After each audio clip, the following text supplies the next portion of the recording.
Welcome to the Horror Hangout podcast, where two bearded film fans watch the best and most dog shitiest of horror movies and then talk about them. My name is Luke Kondo with Kate. I'm joined by my regular co-host, Mr. Ben Errington. How are you?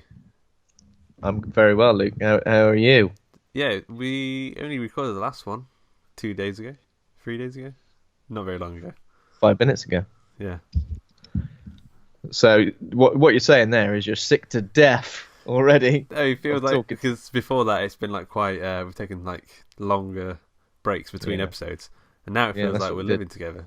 Absence makes the heart grow fonder. So we took a bit of a break, and then we had one episode. We're like, oh, can't wait to get another one of those episodes down. Oh yes. Yeah. And you're liking just being exiled to the garage. I think you're enjoying it. It's quite good. I think before, when I was at the kitchen table, it's all right sort of when there's nothing happening, but when there's like, Kat's mum's popping around for a cup of tea and someone's trying to watch Coronation Street and Alaska needs to go out for a wee, it's chaos. It's absolute chaos. I like it when you're podcasting in those scenarios, and you're like, even though you're listening to me, you're too aware of everything else that's going on around you. You're a bit like, you're like, yeah, well, that's a great point, Ben. And then just looking around with gritted teeth, or the dog just runs between your legs, and then the cat starts walking across the table in front of the camera, in front of the mic. I like that though. I like that. And it adds to the atmosphere. Yeah. But well, it's better in the garage. Locked away in the garage here. No one can disturb me. Very nice. Yeah, man. So last week we talked about Alone in the Dark. We finished our video game adaptation stuff. This week we're going to be wrapping up 2018. We're going to be talking about some new films that we dug, some older films that we found and dug, some bad films that we didn't dug, and a couple of films that we're looking forward to dugging. Yeah. Oh, there's so much dugging going on. Yeah. I'm appreciating it. Yeah, so I guess this is like a 2018 year in review sort of thing. Yeah. Yeah. When did we finish the 50? The big 50? So we finished the 50. Was that before Halloween? Yeah, so I think we finished the 50. Oh, actually, it was way before Halloween. So we finished the 50 about mid-August. Okay, cool. Yeah. So we still could do looking at some sort of big goal, big mission or something to finish for next year. But I don't know what yet. Yeah, because I think sometimes it's nice to just watch a film and review it as and when we think of it. Yeah. But then to give us some sort of goal, I guess, is good. Whether we need to find another list of essentially the best, or or whatever. Whatever, we'll figure it out. Okay, so should we jump right into the first category of the evening? Yes, indeed. I was going to get a beer for this, but I drank it. I did have a beer, but I drank it last night. Wait. So you're going to get a beer for it, but you've already drank it? I was going to save the beer. I was going to get the beer, but theoretically, I've already drunk it. I had a really weird, my brain went into a really weird place then, where I thought, I got a beer, offer him one.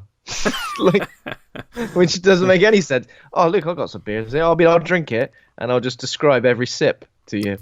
Feels like that was a nice sip. Oh, bit of a funny aftertaste in that. Yeah, I got it too. I've tasted that. Okay, so the first category is best 5 new films. So films that were released this year that we enjoyed. We've got a top 5 list. We've done them each. We're going to take them in turns. But have you got any sort of honourable mentions that you liked but just didn't quite make the top 5? So I thought about including The Haunting of Hill House as an honourable mention, even though obviously it's not a film as such. Well, it's not a film. It's not even not as such. Obviously, the Netflix series. Because I thought that was good. It was a lot better than I thought it was going to be. And obviously, it's sort of touched a nerve in terms of like mainstream horror fans as well, where almost like a lot of people have watched it. So I think obviously it's done really well. And then obviously the director was just wrapped on Doctor Sleep. Mike Flanagan, is that right? Yeah. Yeah. He's just had a kid as well. Yeah, he just had a kid. He's doing all right. With the lady who plays Theodora in Haunting of Hill House as well. He wrote the new adaptation of I Know What You Did Last Summer. I don't think he's directing it, but I know he did a screenplay for it. Interesting. Didn't know that. Yeah. I'm gonna go back and watch Oculus. He did that film called Oculus ages ago, and I remember watching it and kind of not taking it in properly. But I've heard people say it's better than it's given credit for, so I might have to go and give that another go. Okay. I've not seen that either, so potentially the things of his I've seen. I mean, I've seen Gerald's Game, and did he do a Ouija film as well? Did the Ouija prequel, which was actually pretty good. He did the what? The Ouija cool. Ouija prequel. Ouija prequel. Ouija. Okay, I got you. Called, yeah. Origin of Evil. That's the one. Yeah. Got you. Origin of Ouija. Yeah. Yeah. And obviously he made Hush as well. Did he make Hush? That's good. I like that one. Yeah. That Very was nice. one of my very, very good film. Yeah. So Haunted Hill House, I thought I'd give a honourable mention, and I thought I'd give an honourable mention to Annihilation as well, which is one of those films that I wasn't massively keen on or sold on when I first saw it, but since then I've kind of found myself rarely, like, it's not many weeks go by without me listening to the soundtrack or some bits of the soundtrack and kind of pondering over it. Even though I've not gone back and watched it again, I know I will go back and watch it again and probably appreciate it more. So I think initially I was a bit lukewarm on it, but I think I'm willing to give it at least an honourable mention. Okay. Just because it was all right, you know. Yeah, man, for sure. Honourable mention I've got The Ritual, which I think for you came out last year, because I think it was in UK cinemas for a limited release, but for everyone else it kind of came out in February this year. And I thought it was really solid. And I read the book, and I do prefer the book. It goes to some more sort of different, sort of insane places at the end. But the film was great, and the creature design is one for the ages. That weird definitely. half a body thing on its face upside down was great. And Rafe Spall, anything he's in, I still look at him and go, that's the guy from Shaun of the Dead. Everyone does it. No one can get over the fact that he lost weight. Happens all the time. Oh, yeah. That's the guy from Shaun of the Dead. It is mad. So I think I saw The Ritual sort of late 2017 in cinemas, didn't I? No, I wasn't entirely sure what to expect, but yeah, really good film, really unique. Sort of draws upon different things like the Blair Witch Project and other various culty, weird folkish, culty things. Yeah. But yeah, creature design was next level, and it was very unexpected, the direction it took. Yeah. And some of the cinematography was great as well, like some of the way that certain scenes sort of like bled over. In terms of like flashbacks. That was great. And also I'm just thinking, there's bits when it was just pointing at trees, and it was really terrifying. And I'm sure we've seen that shot before, but for some reason it felt...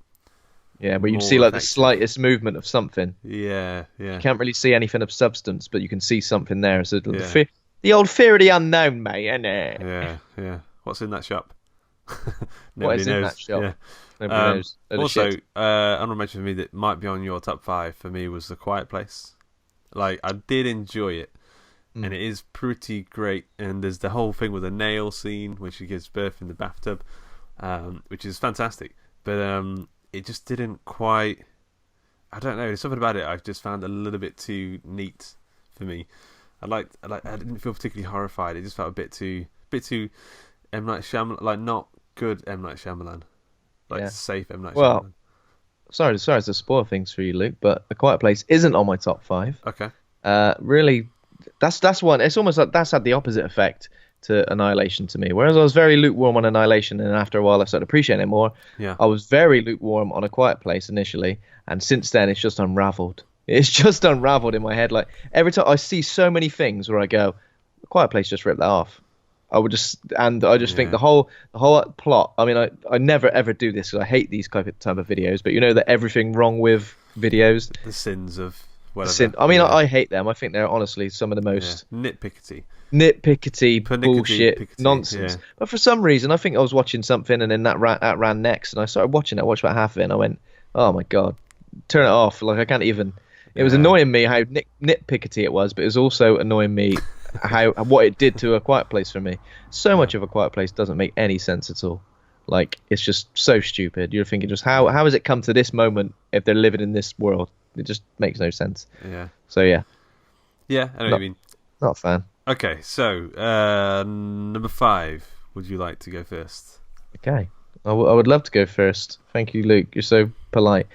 So number 5, I've gone for Steven Soderbergh's entirely iPhone shot, Unsane, with Claire Foy. Insane in the membroid. Unsane in the Membrane. Yeah. I don't know if you saw this, Luke. No, I haven't seen it. I found Is this. it on This was. anything? You saw it at cinema, I think, right? I didn't see it at the cinema. No, I Oh. can't remember where. Yeah, I don't, it's on the TV, mate. All right, that's where it was. I saw it on the TV. I just thought this was really good. It's really Sorry, unnerving. Tibbs. Yeah, tell me to. It was just really unnerving, and even though it's like shot on an iPhone, like it didn't take you out of it at all. Like you're like, oh, that's done on an iPhone. That's pretty cool. This lovely shot, panning shot, is done on an iPhone. Great. But yeah, it doesn't really take away. But it gives it that sort of like lo-fi Yeah. look, which I've always thought is really a really good way of sort of presenting horror. It just makes it feel that much more grounded, doesn't it? Yeah. I find. Yeah, but Okay. it was great. I mean, it was one of those. It reminded me of things like Girl Interrupted, but with like a very like horrific twist, and a bit of the unreliable narrator vibes as well. But basically, just the basic plot is a woman gets involuntarily committed to a mental institution. Yeah, and then it sort of spirals out of control from there. She's like, "How have I ended up in this mental institution? Bloody hell, it's horrible in here." It's cold. Yeah, and you start thinking it's freezing. It's just like your garage. And she's and you start thinking, wait a minute, what? God, this ain't fair. And then as time goes on, you're like, wow, she deserves to be there. Oh, what's going on? Yeah, so it was very. I enjoyed it. I'll I check that enjoyed out. it. Yeah, that one. I don't know why it just hasn't really. It's one of some films you see the trailer, it just doesn't make you want to see it for whatever reason. But you might Yeah, want and I to think watch it. It might. I think initially when I saw the trailer, I was a bit like, well, that looks kind of interesting. And as soon as I found out it was shot on an iPhone, I was like, well, I've got to see that. Yeah. Just because, I mean, I was good. The one gimmick it had going for it really drew me in. So, yeah, and I think I will it, watch it, it, actually, yeah. yeah, definitely give it a shot. Definitely worth it. Okay, man. My number 5 is 2018's Halloween, directed by David Gordon Green. Is that right? It's come from my Yeah, head. directed by David Gordon Green. Yeah. I'm surprised by how many people think John Carpenter directed this. I Yeah. wanted to wade into so many conversations online where people going, "Oh, Halloween was good, wasn't it? Yeah, it's great. Can't believe John Carpenter directed as well." I didn't want to be that guy. I did not want to be that guy. The amount of times I have to well, stop I myself. think you'll find. Yeah, go on. The amount of times I have to stop myself from chiming on the internet, I just think it's not worth it because some idiot will fight you or whatever. Like they'll call you some horrible name, and it's just all escalated. And it's just not worth the hassle. I just sometimes I like being that really patronizing guy who just goes, oh, like if someone gets someone's name wrong or someone, I go, sorry, never heard of him. Yeah, Something like that. I get the vibe. I always feel the need for grammar. Like if someone misses apostrophes, I want to jump in, but then I think no, don't be that. Dude. For example, someone on Twitter today said, "Oh, first Christmas film of the holiday season. About to put on Die Hard. Time to spend some time with John McClane." Like, and I was like, "Hang on a minute, John McClane." That could be a typo. No. That could be a typo. Well, of course, I'm hoping it's a typo. Yeah. But even so, I definitely want to be that guy going, "Who's that?" But I didn't. You should have. I didn't. He's You one of the should have side recorded a characters. little video message of you doing just that. I don't want to be patronising, so what I'll do is I'll just stew on it like a normal, healthy human being. Yeah. Yeah. Well, Luke, my number 4 is Halloween, so we might as well just discuss Well, this together. what is this? I mean, so the thing I really liked about it is the fact that it was an actually pretty scary slasher, like a serious slasher. Because slashers, ever since Scream, have been at least tongue in cheek in a little fraction of a way. But this one was like the death scenes were just brutal. I don't know. They just it just made me feel like I was back in the 80s watching slashers at the prime of them. Yeah. And I enjoyed this. Sorry, go on. Music. Well, I was going to say, like I said, that the alchemy of John Carpenter's score, that Michael Myers chasing the girl at night, it just works. There's something so good about it. It's like Greek yogurt and honey. You can't Oh, lovely! What a combination. bring those together. I saw a particular tweet which summed this up for me quite nicely. It's actually an Adam Sandler joke in the film Funny People. So he says, "There is always one girl out there, the one that got away. Guys have that, and serial killers have that, the one that got away. I had her. The trunk was lined with garbage bags, and then she got away." And I just thought, Michael Myers. He must be fuming. Like Yeah. I know. Like the way the timelines pass, like are all sort of different, and this one is a direct sequel to the original, and kind of gets rid of 2, 3, Yeah. well, pretty much all of them, right? Yeah. All of them. Yeah. Even H2O, the first everything one. else, yeah. H2O, the watery one. Yeah. Gets rid of all of them. Like he must be fuming, Michael Myers. What I really liked about this film was the fact that just you see little bits of his face occasionally, like a little turn, a little flash of him. Yeah. You see See a bit his of an eyes eye. still messed up. Yeah. Yeah, and you never get a proper look in, because I think as soon as you get a proper look at him and you can humanize him, Yeah. that would completely take away from it. Like Yeah. I know you see a shot of him in the original for a second, As a kid, you mean, or you see him No, as a kid, like, or you normal? see him growing up, don't you? His mask comes off at one Yeah. point, right near the end, when you see Yeah. his messed up. I think it's not long after he gets a coat hanger in the eye, which already thinking about it feels like one of the most horrible things to happen ever. Coat hanger. Oh, see, it's making my eye go funny. Oh, Yeah, I'm not too bad with Yeah. eyes. Like, I know some people have the whole eye thing. I'm bad with blood and like giving blood.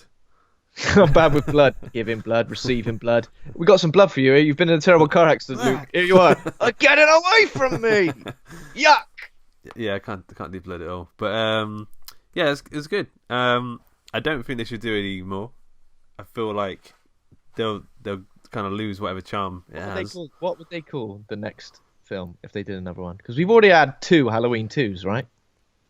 Yeah, they can't. So, I don't know. if there's a Halloween 2 comes out, have you seen Halloween 2? It's going to be a minefield for everybody. Because it's not even the second one. It would be essentially the third one in this new Yeah. timeline. Do you reckon? Halloween It's hard to know Beta what they're going to do. Like I thought, 2.1. perhaps you should call this one something else. 2.0. Even the fact that this is called Halloween is a bit confusing. Could Yeah. they have called this one The Shape. They should have got this one, The Vampires? Shape. The Shape? Would have been great, and it was Yeah. great that Laurie Strode referenced called him the Shape Yeah, for the first time. yeah. But again, I really enjoyed this. I thought the soundtrack was like absolutely outstanding, second to none. I think the script, having those little comedic moments that didn't take you out of it, like they Yeah. were lighthearted enough. Yeah. But it was still. But at the same time, I feel like it does stray into like generic territory sometimes, Oh yeah, for sure. and it finds. But obviously, in terms of generic territory, this is kind of like something that can get away with it because it set up so many things that are now considered generic territory. Generic Tory. Generic territory. Yeah. Yes, but yeah, it was good. So what's your number 5? That wasn't this one, was it? So my number 5 was Unsane. You weren't listening, were you? Oh, My number 4 was Halloween, and your Okay. number 5 was Halloween. So now we're my back to number you. four. Okay, cool. Okay, my number 4 was, I can't say his name, Panos Cosmopolitus Mandy, the Nick Cage crazy Oh, yeah. LSD revenge thriller horror Ooh. mental craziness. Yeah, I mean it's a bit of a difficult watch because it's so kind of slow and long, but it reminds me of watching like old David Lynch stuff. That gives me the same sort of feeling of I don't quite know what's happening, but I like it. I like it a lot. It's crazy, and also I just love the sort of bizarreness of having sort of biker sort of Cenobites in the film. Lizard people. I don't know what were they. Yeah, there's a bit which is seen used as a GIF loads now with the aesthetic design of it is incredible, and I think that's sort of what sets it apart. But there's a bit where he has a little taste of the LSD that the Cenobites have, and his head melts and he goes back in time. Like it's insane, but I think visually it's going to be one that's sort of going to stay with me for a long time. Like there's a certain flavour to this that I don't know. It's managed to capture something. It's like it would have made a great game. I think if you could play as that character. A certain flavour to it. What flavour is that? That's like Jack Daniels and Hubba Bubba. Jack and Daniels Hubba Bubba and and wasabi. wasabi. Yeah. It's got a certain umami flavour that we don't normally get. Yeah, but I don't know, man. How does it place on yours? Or Well, it's not in my top five. I was kind of like I enjoyed a lot of it. I found it like it was like cosmic, bizarre. yeah, I mean, it looks amazing. Like Nicolas Cage, he's like dialing it up to 11 in terms of cageness in the here. yeah, I just found for me the plot was a little bit thin and the slow pacing. I feel like kind of took me out of it a little bit sometimes. I feel like if it had yeah, a bit more breakneck, I think yeah, I would have been a lot more into it. But I think there was a lot of slow pan outs, weren't there? Slow yeah. zooms. And that's lovely. I mean, it does look lovely. I'm not Well, taking it away was that from. sort of dreamy, synthy Mm, music occasionally, and it would be like a slow zoom, and someone would be talking directly to the camera, and mm. it would be slowly getting. There's one bit where I can't think it's the cult leader's talking, and his face turns into Mandy's face for a second, and then turns Yeah, back. Like it's weird, bizarre visual stuff that's just I think really inventive and original. But yeah. yeah, It was a very. I recognise the dude who played the cult leader as well. He's been in like loads of like 90s films, I swear. He's just got one of those faces where I'm like, oh, I've seen you in something. yeah. You've been like a shithouse in something. I know he's a bit of a shithouse in this, but he's definitely been yeah, shithouse in something else. yeah. Um, Typecast. As he's a been shit typecast as a Yeah. shithouse, yeah, exactly. But yeah, it was one of those things. Sometimes you've got to really be in the right mood for a film like that. Oh yeah, for sure. I wouldn't. Just It's not what you can put don't. on a party. I remember once putting we had a film night and we watched Mulholland Drive. Well, close. We watched Talladega Nights and then I put on Eraserhead afterwards, Mm. and that's like the same Well, it's sort very of close. slow, sort of. I don't know. Like you can't put. It's not something you can just put on a party, and you can't No. really enjoy it too much. You just gotta. I was reading about Eraserhead recently. I was just Yeah. happened to have the IMDb page up, and my mum sort of looked over my shoulder and she just went, "Oh, that film's the worst film I've ever seen in my life." And I remember thinking, I really want to watch it now. Yeah. Well, your I mum don't seen feel- it? That's insane. I don't think I've ever seen it. Well, she claims to have seen it. Yeah. Yeah. It's weird. It's difficult to watch. Claims. Go on, man. Your turn. What's in your? Let's feel like wrapping presents. This is how we do it at Christmas. We take it in turns to open presents. Yeah. Yeah. Skip. Yeah. Oh, yeah. I like doing that. Yeah. Wrapping. And I've always got like 4 presents, and everyone else has got 19. And I always feel like, God, take it in turns, take it in turns, take it. I don't want to. Skip's family do one a day. Like they don't even open all the presents on Christmas Day. That's madness. That is madness. What a day! How long's Christmas last? Well, they probably only get what I don't know, 15 presents, so it'll keep them That's going mad. through to it's insane. Jesus. Okay, so I've gone for my number 3. I've gone for Cam. Yeah, okay, that's pretty high. Cam. Yeah, I've kept it. I've kept it high. This is again another one which I saw, and then it kind of like really stuck with me. So I think I maybe mentioned it a few weeks ago, on one of the podcasts we were discussing what have you watched, how many guffs you had done over the course of the week, and yeah, it's just one that's really stuck with me, and I found myself telling a lot of people about it, and just I don't know, just Watching kind of thinking a lot of porn. Just keep watching going a back lot to of porn. None more so than usual. I mean, come on, man. But yeah, I found it. Considering it's like a feature-length directorial debut. Yeah, Daniel Goldhaber, yeah, and also I just think the leading lady, Madeline Brewer. I mean, I think it just bodes well for her in terms of like what's to come in the future, because I think she was quite a captivating character, and I think it was just one of those films. I'm glad it didn't unwrap it too much. yeah. It was it was quite ambiguous. Again, it's similar to Mandy, I guess. Some of the colors on the screen here were just like insane. It was just like a lot of fluorescent colors and dark, deep reds. There's a bit that I found really kind of perfect filmmaking, which is the bit where she celebrates getting the 50, like top 50, and then she starts to lose like ranking, and she's trying to sort of not think about that. This is like me trying to podcast at the kitchen table. Yeah. And then like I just thought that was like a really they kind of put that across on screen really, really well. And it must be quite difficult to conceive something like that. But yeah, I think it's also a good way of like portraying like sex workers in film. It isn't like really, really cliche. Because I mean, how many times people are sex workers that they're literally walking the street, or like all these other really cliche things, and and they want to be saved from their life by like a male protagonist or something. Yeah. Whereas I think this was represented in a really sort of realistic way, as such. But yeah, I really enjoyed it, and that's why I rate it even higher than Halloween, because he Interesting. did. Because Michael Myers, if he just went on a campsite and started getting his nipples out, oh, he would have made number 3 If in he my went, list. if he went on the, what did he call it? The vagina later. Do you know what I mean? The vagina later. What was that? Just like an escalator, but for the No, vagina? it's a thing they sat on, and then the other woman had the remote control. Oh And yeah, like that. if Michael Like Myers that. was on that, Oh, what's it called? That's the thing that's on the Howard Stern show, like the vibrated chair. I don't know. Vibratortron or something. I know. It made me want to buy one as well, Luke. Don't worry. I've got one. Well, so Oh, I'm not using it now. oh no. Okay, so my number 3. That's right, isn't it? That was your number 3. Okay, yeah. Yep. My number 3 was Annihilation. Oh. Yeah, interested. So this wasn't in your top 5, I noticed. So Annihilation. I don't know. I love Alex Garland's film, and I kind of feel like this is a great continuation of Ex Machina. I feel like I like what he's doing, and I want to see where that goes.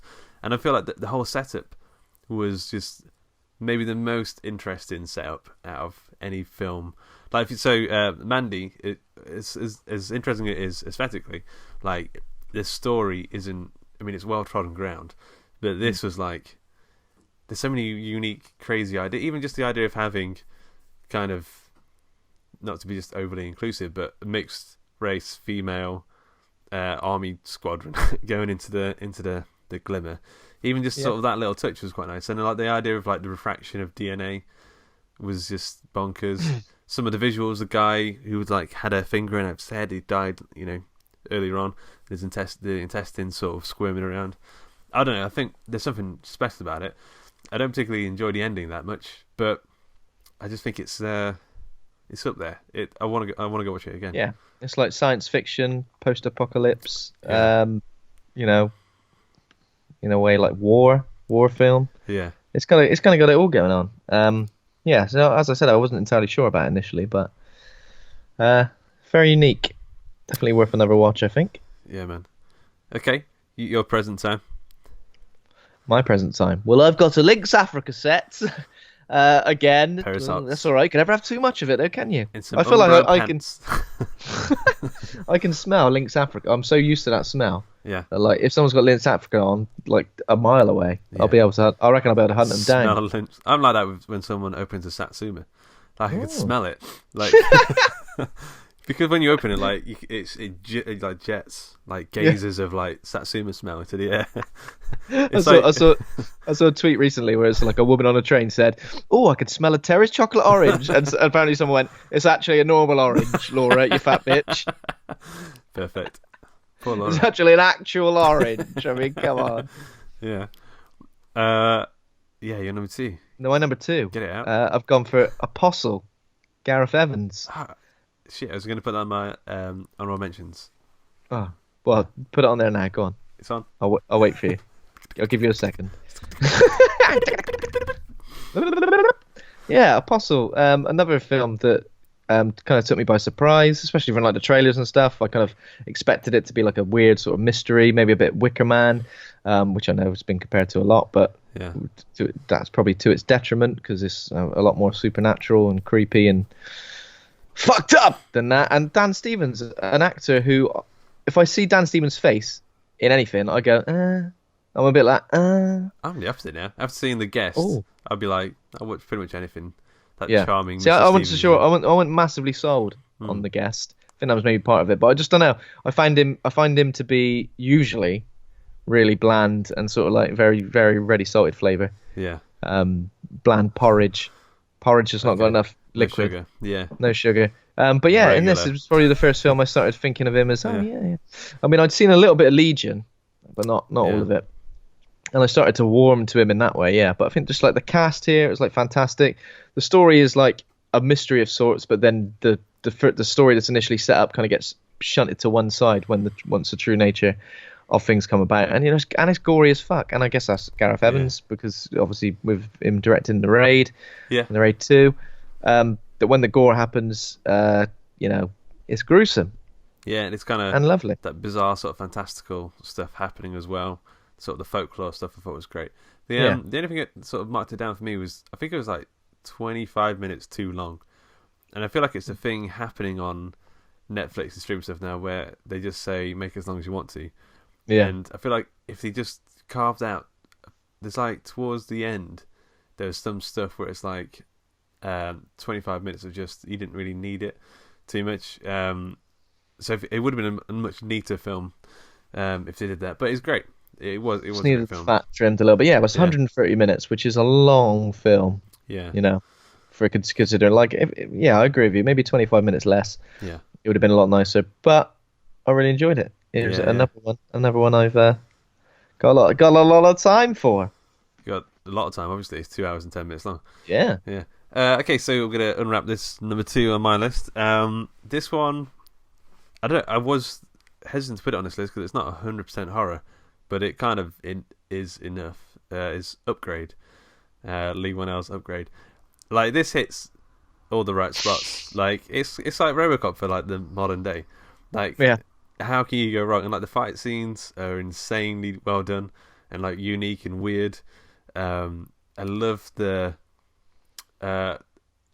sort of Lee Whannell, because it did have a big budget.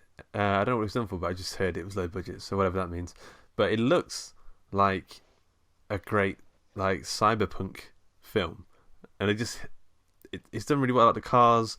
I like the guy just making a cloud. It's just insane sort of visuals. But yeah, man, I just. It should have been. It's the Venom that should have been, right? That's what. Yeah. I've not seen that. so I don't know. That's what we've heard so many times. Yeah, but yeah, I enjoyed it. I mean, if we're gonna put it into that horror category, which I guess body horror, yeah. I'll slam it into the old honourable mentions if that's the case. Heard it. Felt it go in. Okay. So that was your number what? That was my number 2. So I'm assuming our number 1's the same, right? Probably. It does it rhyme with Terry Dairy? Terry, it does rhyme with Terry Dairy. Yeah, Hereditary, number 1. Do you feel like that, now I'm saying that, do you feel like it's too much of a given? Because I don't even give it much thought. I just thought, it's obviously going to be Hereditary. I don't think it may be too much of a given, but I think it was just because it was that damn good. And I've been putting together my list, my top 25 list of the year. Not just horror. I'm not a monster. Yeah, I have all films. Tastes. Yeah, I got all the tastes, mate. And it's right up there in terms of salt and vinegar. Yeah, beef. It's right up there with my favourites, like of the year. Yeah. It's firmly within that top 5. I just think it's one of the most like atmospheric, unnerving, creepy, weird. What the fuck's happening? What the fuck's going on? It probably gets under your skin. One of those films, and I think it's probably got one of the most shocking, holy shit, what the fuck moments that I've had from a film, probably within the last few years at least. Yeah. And old naked people in the dark. Fucking terrifying. Oh, mate, I forgot about that bit, but that's probably the best bit for me. Just all the old nakies in the dark. Yeah. There's I think even just the small bits like of having them looking in the shadow, and then you think you see something, but you don't. Like, that's been done a lot, but for some reason this film has perfected it. You're genuinely thinking, what the fuck are we looking at here? Like, am I seeing something? There's an old, and you just see like the faint whiteness of teeth in the corner of the room. Oh yeah, it's just one of those films where you keep wanting to like pick away at it. You just keep wanting to take each layer of onion skin off of it. And sometimes when you're digging through a film like that, it can feel quite frustrating because you're like, I just want answers, but I'm just digging deeper and I can't get anything. But for this, you just want to keep going and going. Oh, better example, pulling a thread. Yeah. You're just pulling that thread and you're just like, I want to keep going, see where it goes, Yeah. Pulling the onion thread. Yeah. And it is one of those, just draws me in. And by the time we get to this crescendo at the end, which I think is mainly a crescendo because of the soundtrack. Yeah. Even though it ends in a way. That's great as well. Yeah. Yeah. Even though it ends in a way which isn't particularly 100% what you would call a satisfying ending, it's the right end. It's the right ending for this story. Yeah. It's where you just go, oh, Jesus. And then I've spoke a lot about films sticking with me, but again, this is one where I just keep thinking about it over and over again. And when people go, oh, any good horror films to see? I just want to fuck with people, and when I know that they just want it Insidious or something, but I just go and watch Hereditary. Yeah. Oh yeah, is it proper gruesome? Is it horrible? Yeah, is it scary? Jump scares? Yeah, just lap it up. Yeah. can't wait to see him the next time when they just go, "What the fuck was that?" Yeah, I wonder what the guy's going to do next, the director. I wonder if he'll do something non-horror. Also, the Oscars have been nominated, have they? Is it just the Golden Globes? I don't really follow that kind of Golden stuff. Globes have just come out, yeah. So there's no Oscar, no Golden Globe nomination for Toni Collette, right? What, is there anything Hereditary at all? I don't think so. No. That's not very. That's not poor Yeah, performance. I think a few things got snubbed Yeah. in the Golden Globes. What is this when you get snubbed? What does that even mean? Like I've- physically, like I think snubbed is like running when your some. nose across Yeah, someone. all right, okay, I got you. I thought you were genuinely Oh, asking you're what snubbed meant. snubbing me. Um, hey, what are you snubbing me for, man? What are you doing? Yeah, so I mean, there were some films that kind of got left out, and Hereditary, I think, was one of them. I guess whether it's like because it's one of those films that is essentially a horror film, but it kind of falls into a few categories. People aren't sure where to put it, and I think when films are a bit like that, The Golden do. Globes get scared. Golden Globes get scared, yeah, of nominating like they wither. I bet they're like, oh, we got to nominate Black Panther. Yeah, we know we got to nominate that. Yeah. Does anyone? What about Hereditary? Fuck off! Mate, Get out of here. Potentially hot take, but I don't rate Black Panther as much as I think it's good. I think it's good. Yep. I just don't think it's anywhere near as good as quite a few of the films that came out this year. But even Avengers: Infinity War, has that been nominated? I don't know. It's better. That's a good question. Fucking well done. Okay. So that's top 5. But like, it's not all about new films. Sometimes it's good to dig into older films and find some fresh discoveries like truffles in the dirt. And I sniffed up a few really. I found it difficult to like get it down to one, but I think I've got one that I'm happy with. What about you? Yeah, I kind of just gone for one as well because a lot of films that were films I'd watched for the first time this year, like old horror films. I mean, there weren't many. I think a lot of the stuff on the tail end of the top 50 list that we were watching, I'd seen before and I was sort of aware of, and I think then we went back and watched a few classics and films that I'd kind of not seen before or watched, and I wasn't particularly blown away. So I kind of only went for one, really. I had a few. I had quite a few older films that like would be on this sort of discovery list, but they weren't horror. So like. Yeah. Me too. Exactly. Yeah, 100%. But no horror new discoveries really for old shit. Yeah. So okay, man. Do you want to go first? Oh, you're being. I'll let you go first, Luke. Seeing as you're being so polite to me. Okay. So I ended up going with. There's a whole Joe Bob Briggs thing, 24-hour marathon a few months ago, and he on Shudder, and he did Sleepaway Camp, which is.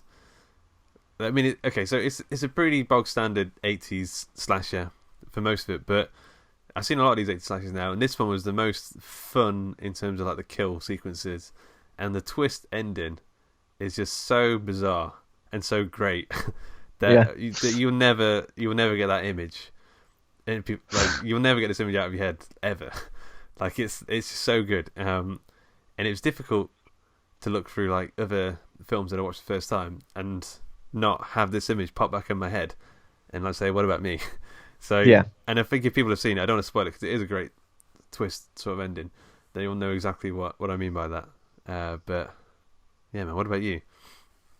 Well, the only film that I just decided to put in there was Hush, which obviously came out a couple of years ago, directed by Mike Flanagan, obviously we've already mentioned.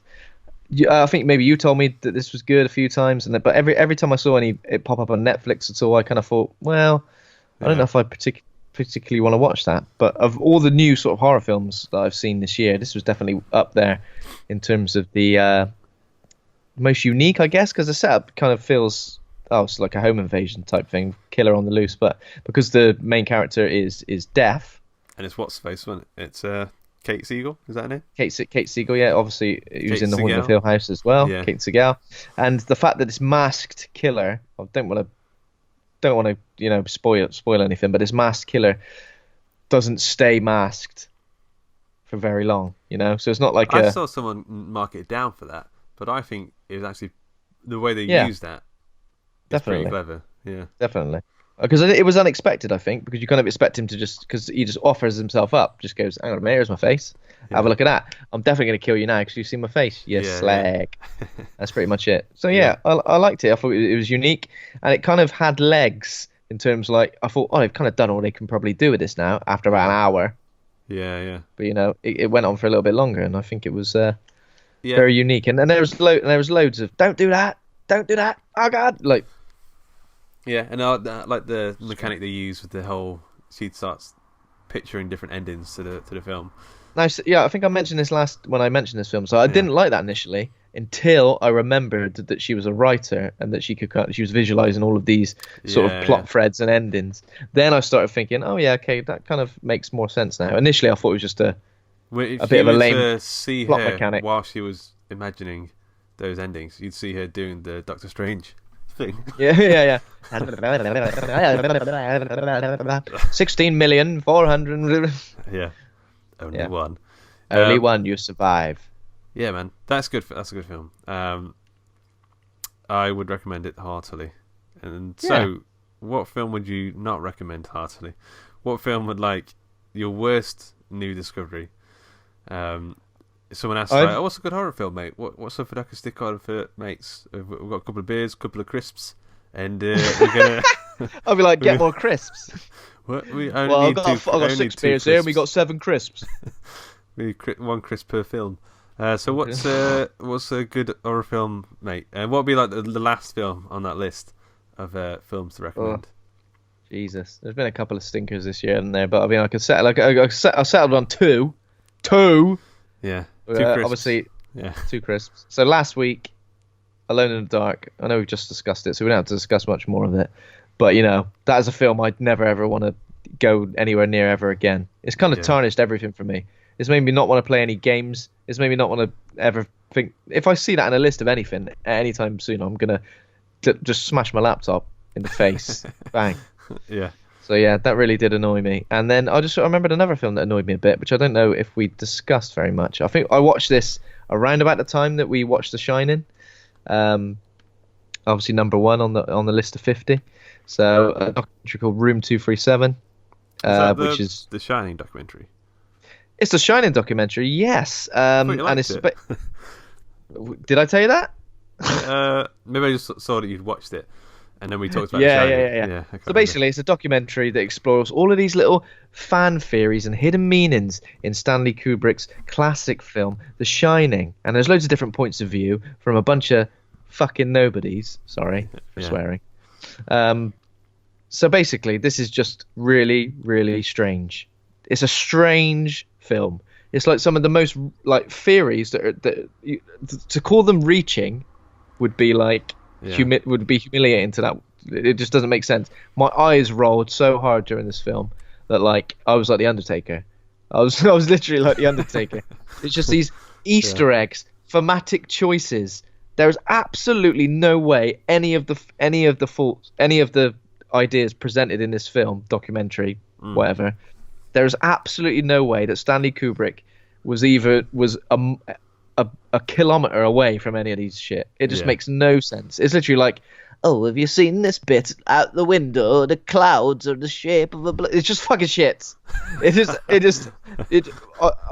want you to go and watch it just so you can remember. But there are some bits that someone presented this good.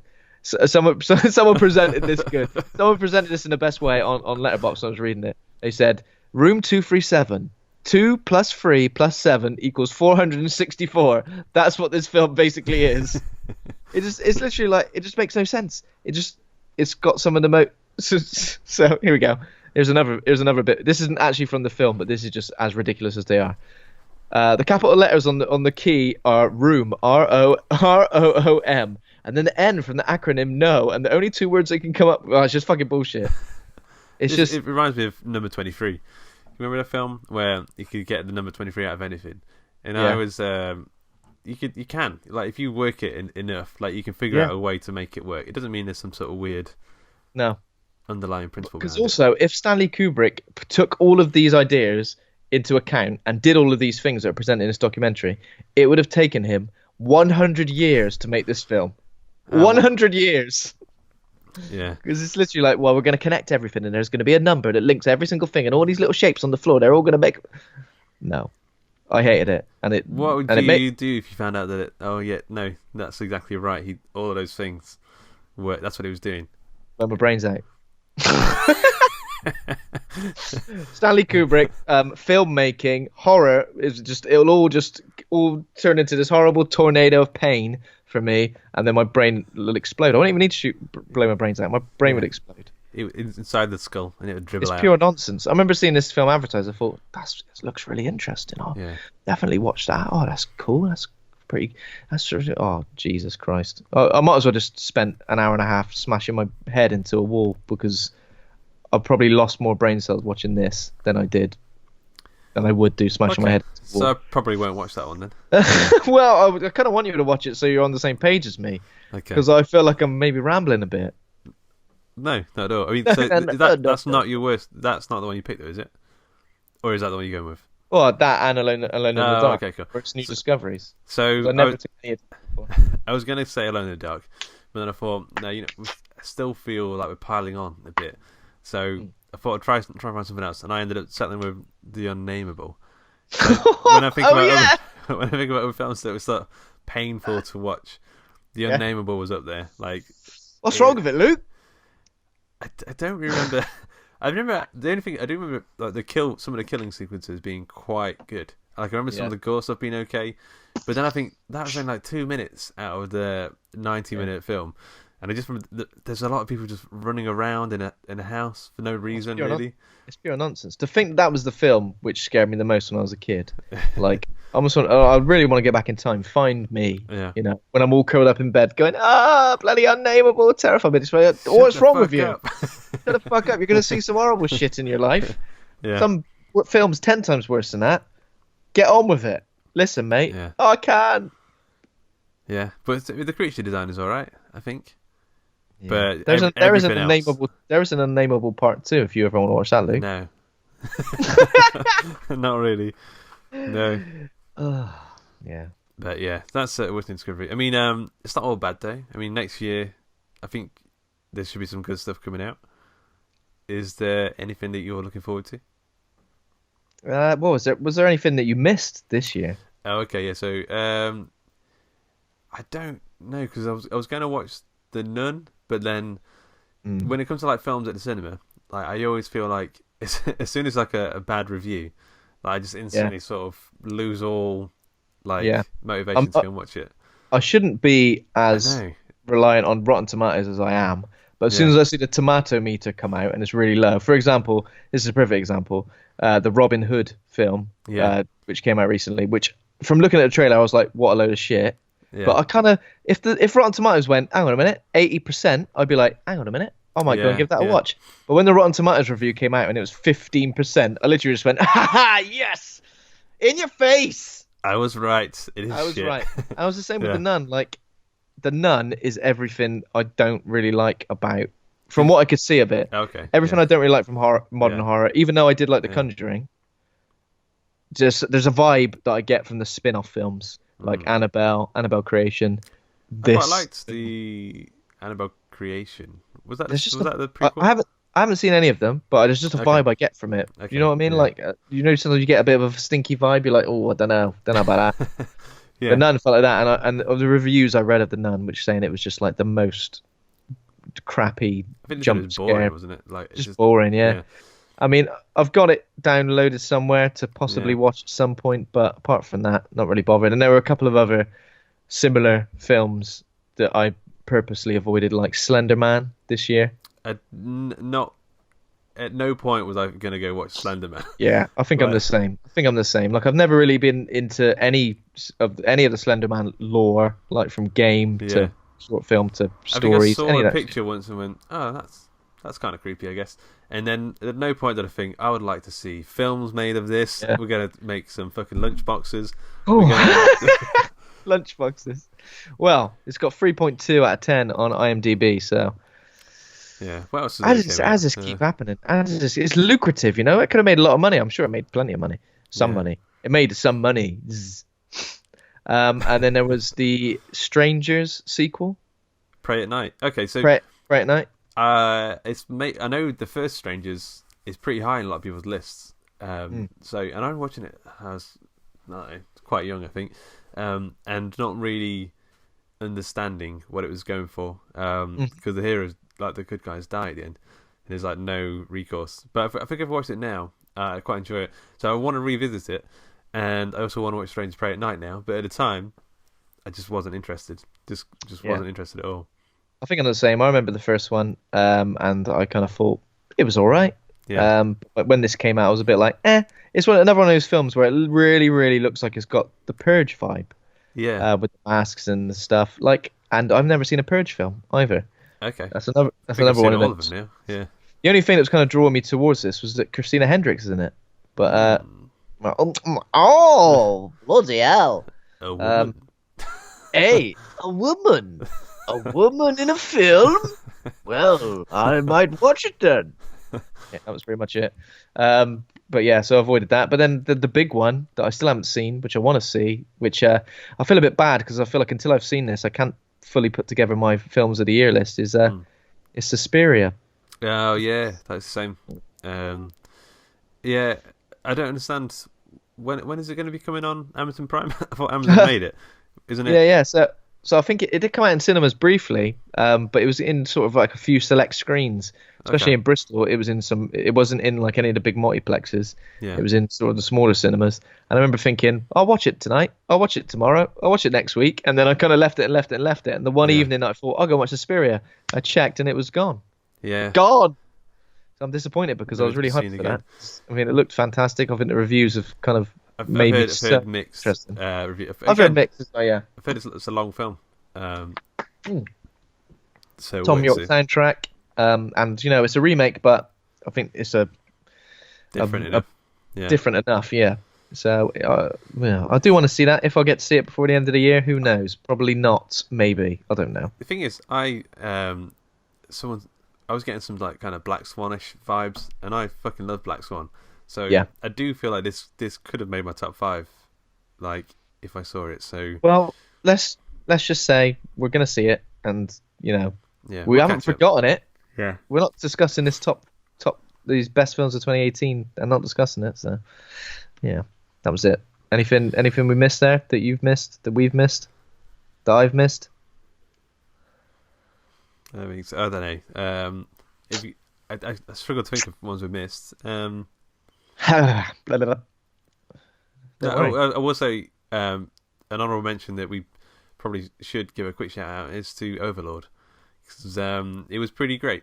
Not amazing, but it was pretty great, and it'd be a shame to sort of not give it a little mention. Yeah, but yeah, it was all right, wasn't it? Yeah, for sure. It's all right. Oh man, worse than Discovery actually. The Predator could be up there for me. Oh yeah. Just for that like post credits scene. Oh, I just can't get over how bad that was. I almost can't think of it. I can't think of it in the realms of horror now. Yeah. Like we did it for the Horror Hangout episode, but then after that, I kind of felt like that was probably not the right choice because it's not a horror film. The Predator Destroyer. Is that what it's called? Literally destroyed my love of the Predator. Like it was the worst thing I've ever seen. But hey, there you go. Yeah. So got any hype for next year? Well, I'm actually most excited for random stuff that pops up on Netflix. I'm excited for all those random things because Apostle, Cam, stuff when I was like Caliber as well. Stuff when I was like not looking, had no idea about this kind of stuff, and it just pops up. And you're like, oh, what's that? That's interesting. Or someone tweets something, and then you watch it, and it's like a really nice. Like there's no expectations. You just go in blind, and it's like I don't know. It's a good way to watch stuff. Yeah, definitely. So I'm looking forward to all the little random stuff that pops up. It's lovely watching a film when you haven't seen a trailer. Like in modern Hollywood blockbusters, like the trailers for trailers, TV spots, trailers every week until the film comes out. You know what I mean? It's lovely when you make a discovery like that, and you think, I don't need to really see a trailer. It's quite refreshing. I think I'm gonna have to stop watching trailers because I do feel like they hinder the films a little bit. I'd love to agree with you, but I just can't. It's like crack. It's like crack to me. As soon as I see it, there's a brand new trailer. I go, get it in my veins. When someone was telling me Spider-Man Far From Home trailer was supposed to come out yesterday or the day before, and I was refreshing Twitter like for about an hour, just checking this thing, and then it got delayed. But I'm like, what's wrong with me? Jake Gyllenhaal with a fishbowl on his head. Yeah, I'm just dying for it. Just wait. I don't need to see the trailer. But there's something about trailers that they give you a quick fix that you should keep. It's like when you wait for dinner to cook and your mum hands you like a club, like a chocolate club, an orange club. That'll keep you going till dinner, love. Like it feels like that. Like it's just like a nice little chocolate treat. I just love the goosebumps I get from trailers. Like there's a few things that give me goosebumps. Like there's music, and then something else maybe, and then But from like a trailer, like something about the combination of like that money shot in a trailer and the soundtrack, and seeing it for the first time. Brown. Yeah. I don't know. That's like the official name of that sound now. Bram with 3 A's. Probably. And Inception was potentially the first film that did it in the trailer. Yeah, do you know what gives me goosebumps? God of War. There's a bit. There's a bit in the game. I don't want to spoil anything for anyone who's not played it, but there's a bit about halfway through, and he picks up these. He's been hiding it under the floorboard. I'd say that. Oh, yeah. Cool. I know what you mean. Didn't expect that. Yeah, I didn't expect that. I was like, oh, hello, old friends. Yeah. That was nice. Yeah. My friends. What else? It Chapter 2. Yeah, so It Chapter 2. We'll probably get a trailer at some point. Probably not yet, but probably in the first few months of the year, I expect. Although, I would say I've cooled off on It Chapter 1 a little bit. Yeah. I know what you mean. Brightburn. I was hot on it. I was hot on It Chapter 1. What annoyed me the most is that all of these fan-made It Chapter 2 trailers kept coming out, and people were sharing them on social media. I was going, for God's sake, what's wrong with you? This clearly fits from other films. Fuck! Oh, I can't wait to see this. Looks bloody great. I'll go with you, hun. Oh, looks terrifying. I'll have to find a babysitter. Shut up! It's not the real trailer. Shut up! Yeah, I feel like you get very worked up on the internet. Yeah, I did. I should really take a break. I should really take a break from Facebook. It's weird because I go on YouTube comments, and it's like I'm looking for the ones that I disagree with. Yeah, I know. Like, the ones I agree with, like, yeah, you're right. Well, done, you're correct. What? What? Look shit. Yeah. What? I did think there's a film at the end of 2018, Bird Box, coming on Netflix with Sandra Bullock, which is a book, I believe. The Josh Malerman book. Yeah, it's a good book. Yeah, that's right. Have you read it? Yeah, I read it a couple of months ago. So it's basically A Quiet Place with visual instead of audio. This is a bit of an annoying one because I've seen the YouTube comments say that it's ripping off or jumping on the bandwagon of A Quiet Place, but the book was massive, like 4 or 5 years ago. For A Quiet Place, yeah. Yeah. But I'm saying that because it's the only thing I can compare it to. It's on Netflix now. I saw it pop up yesterday. Are you sure? I thought it was coming out like on the 21st or something. You sure it's not just like a come back and watch this on the 21st, you mug? It might have been a Netflix trailer thing pop up. You didn't watch it? Didn't watch the trailer? I was sat down with Kat's mum and dad, and they were like trying to get us to put on a Christmas film. And I was like, I kind of want to watch this, but yeah. I did watch the Christmas Chronicles with. Yeah. Is that what you're gonna say? We watched it. Yeah. Guess how many times I watched it? What do you mean you've watched it more than once? 2.5. Oh, so I watched it yesterday, and then when me and my daughter got it this morning, she wanted to watch it again, so I put it on again, and then honestly, it finished, and I was like, we got to do something now. We got to get dressed and go out into the big wide world. She was like. And I just watched her slowly go, play from the beginning. And she looked at me and I just went, what are you doing? She was like, I want to watch it again, at least to start again. Oh, for God's sake. Yeah, no, look, maybe when you're a kid, you can stomach that horrific acting. But like, I mean, like the kid, like, I don't know, there's just something about it, it's just so bad. But Kurt Russell's pretty cool, is Santa Claus. Yeah, I think he owned it. Have you seen it, Ian? Yeah. Yeah, but it's definitely falls into the bracket of just like kind of bad family Christmas film. Yeah. There's nothing. It's not like I'm not going to watch that again. I think like Jingle All the Way or Die Hard, some other Christmas films. Jingle All the Way, Die Hard, Home Alone, Elf. Yeah, those ones I can watch every year, but this isn't going to. Yeah. Earlier, I saw Home Alone was starting on TV, and I couldn't bring myself to watch even a second of it because I know it would grab me. Yeah. It would grab me. So Yeah. I saw like probably half a second, and it was a foot going into a nail. So we're in the middle of the trap scenario, Okay. which is the best bit. That is the best bit. The noises coming out of their mouths. I had to avoid it initially. Yeah. I just had to go, don't turn over because I'll just get stuck. What's better? So Harry and what's his name? I guess Harry and Dean. It's not Harry and Dean. Harry and the two bad guys in the first one, the Wet Bandits, going into the house, or is it Tim Curry and like the staff at the hotel going up, and then when Kevin puts on the TV, and he goes, "I've seen you sleeping with my brother," and then Tim Curry looks at everyone and goes, "I never." Yeah, I never. I could never. Cheeks, Boney, Bab, Cliff, you've been sleeping with everybody. It's a lie. I love you. I kind of like. That's probably the only two films, as in original and sequel, that I kind of like almost exactly the same amount. Yeah. I feel like the whole New York setting in the second one is great. Yeah, and it kind of elevates it maybe slightly more. But yeah. What else? What else are we looking forward to? Pet Sematary. Yeah, Pet Sematary. It's made by the guys who made Starry Eyes, and I thought that was pretty good. That's have you seen that one? Starry Eyes. No. I haven't seen that. Yeah. Stars in Their Eyes. Stars in Their Eyes. Jeremy Beadle. That Matthew Kelly, mate. Oh, okay, yeah, Matthew Kelly. Come on, you're getting your light entertainment, ITV shit shows mixed up. Yeah. Starry Eyes. No, I haven't seen that. Pet Sematary would be good. It looks kind of going to take like a bit of a departure from the book. There's some more pagan-looking masks and stuff like that. Whereas like the book is more Native American, sort of lore and stuff. But yeah, I'd be interested to watch it. Yeah, I think it looks good enough. Zombieland 2, which is apparently, I think it's filming now, possibly. I'm not sure. The first one's great. I don't know if I'm more zombied out though. Yeah, I don't know if it's happened too late. Yeah. Because I think the original came out 10 years ago. Yeah, so the original came out in 2009. We're gonna get a sequel 10 years later. It's almost a bit like, I don't know. Maybe it will reignite the love of zombies. I don't know. And then, I think you mentioned this earlier while I was in the throes of something. Did you say Brightburn? Yeah, that popped up on Twitter. Like, I've not watched the trailer, but I saw someone say it looks like Superman if it was horror.